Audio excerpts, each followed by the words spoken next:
Rewmi 24 TV.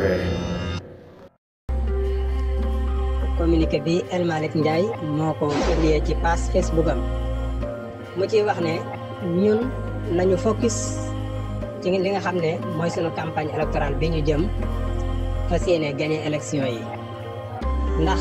waxi report élection yi ñuy wax loolu Macky Sall xalaatu ko Macky Sall du nangu mukk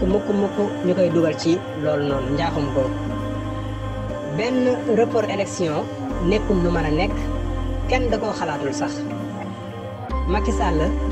gàkk boobu du ko bàyyi mukk ci ginnaawam ndax loolu mën na tàbbal réew mi comme ni ko moom ni mu ko waxee woon moom Macky Sall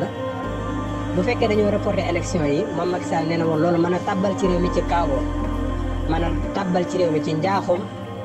ak yu wóoradi yoo xam ne xamuñ bu boobaa luñ ciy génnee kon gàkk boobu Macky Sall du ko bàyyi mukk ci ginnaawam kon nag farandoo Macky Sall yi ñoom ñoo war a am courage fulla ak fayda jàmmarloo ak candidat bi nga xam ne mooy candidat Ousmane Sonko di candidat peuple bi di Bassirou Diomaye Faye kon ñun ñëpp nañ mobiliser wu ànd xàccandoo dóorandoo ngir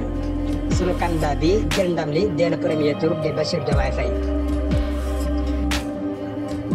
loolu mooy kàddu yi El Malick Ndiaye mu tëje ko Juma Mubarak